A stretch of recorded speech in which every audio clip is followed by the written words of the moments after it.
이낙연 더불어민주당 대표 이야기를 해볼까 합니다. 이번 추석 연휴에 코로나19 확산 방지를 위해서 성묘도 자제하고 가족 모임도 좀 자제해달라 이렇게 요청한 바 있는데요. 관련 목소리 듣고 이야기 계속 이어가겠습니다. 이동 자제 운동이 확산되지만 일부 관광지의 숙박시설 예약이 동나고 있습니다. 추석 연휴에 만나고 모이시는 일을 자제해 주시기를 거듭 부탁드립니다. 정부와 지자체는 휴양시설 등의 방역 실태를 철저히 점검하고 관리해 주시기를 당부합니다. 일부 보수단체의 한글날 집회 계획이 아직도 철회되지 않고 있습니다. 서울시는 광화문 집회를 모두 금지했습니다. 국민의 생명을 위해할 권리는 누구에게도 없습니다. 경찰은 국민의 생명과 공동체의 안전을 위협하는 집회와 기타 행동을 경찰의 명운을 걸고 원천 차단하기 바랍니다. 네, 이렇게 이동 자제를 부탁했던 이낙연 대표가 추석 연휴에 봉화마을을 방문해서 노무현 전 대통령의 이제 묘역을 참배했다라는 소식이 알려지니까 또 일각에선 또 지적도 나오고 있어요. 내로남불 아니냐? 예. 네, 어떻게 보세요? 글쎄, 근데 이제 봉화마을 가서 참배한 것 정도는 큰 문제는 없는 것 같고요. 이제 만나는 방식이 가령 뭐 마스크 철저히 하고 방역의 기준을 잘 지켰다.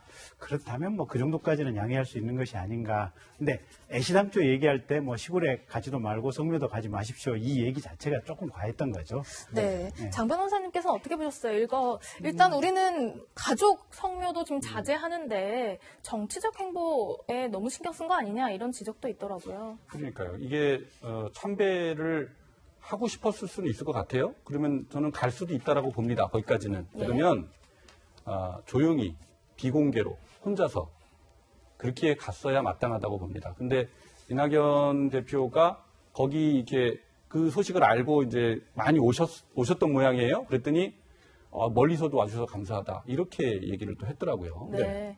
굉장히 부적절한 말이죠. 예. 그 전에 국민의힘 그 김종인 비대위원장이 정은경 질병본부장 시절에 격려 방문 갔을 때 그때 여당에서 얼마나 비난을 했어요. 네. 그런 것도 굉장히 비난을 했단 말이에요.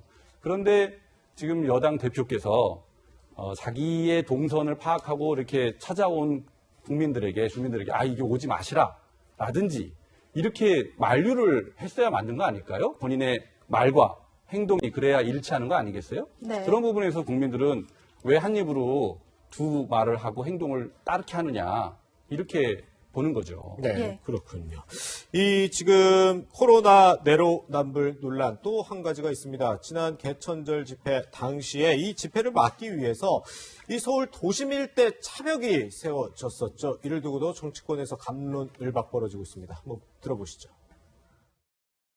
뭐 당연히 그 둘의 차이가 있는 거죠. 예.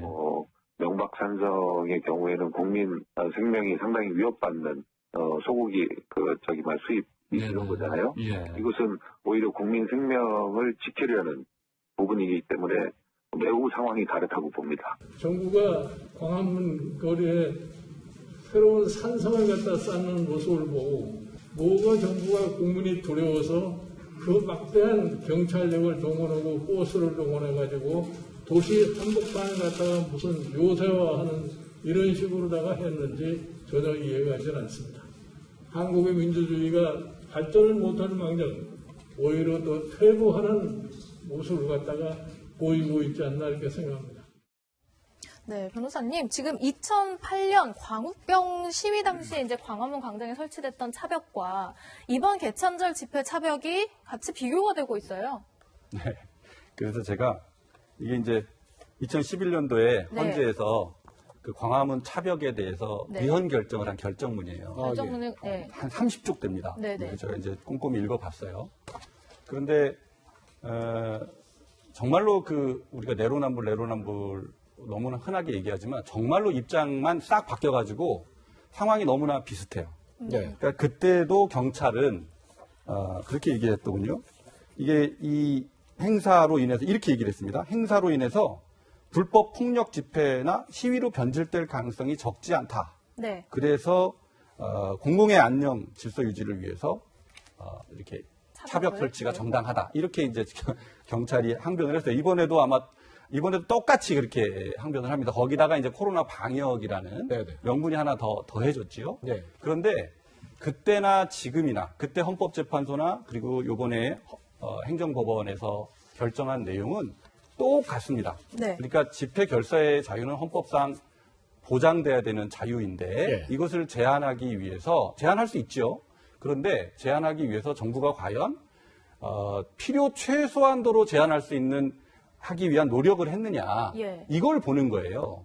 그런데 그 당시 2011년도에도 그렇고 2011년 헌재 결정에도 그렇고 이번 행정법원 결정에도 그렇고 전부 다 정부가 무작정 막으려고만 했지 네. 필요 최소한의 그런 노력을 하지 않았다. 그렇기 때문에 정부의 조치는 잘못됐다. 이렇게 판단을 한 겁니다. 예. 그런데 그때 2011년도에는 그렇게 그 이명박 그 명박산성이라고 비판했던 사람들이 예. 입장이 바뀌니까 똑같은 얘기를 그때 하고 있는 거거든요. 예. 이런 부분에 있어서 국민들은 납득을 또 할 수 있겠어요? 예. 네. 그렇군요. 우리 김경진 의원님. 네. 사실 이번 참 이 방역이랑 집회 자유 뭐 이걸 딱 어떻게 하기가 쉽지가 않은 문제긴 한데 네. 방금 그 차벽 위헌성 논란도 있을 뿐더러 이 80년대에 있었던 불심 검문까지 지금 부활했다. 이런 예. 논란까지 있거든요. 조금 과잉된 측면이 일부가 분명히 있긴 있는 것 아, 같아요. 예. 그러니까 광화문 일대 식당이라든지 영업도 대단히 좀 힘들었고, 네, 네. 그다음에 불신검문 때문에 이게 연휴 기간임에도 불구하고 일부 출근하는 직원들 같은 경우 대단히 힘들었다 이제 이런 얘기가 있는데 네.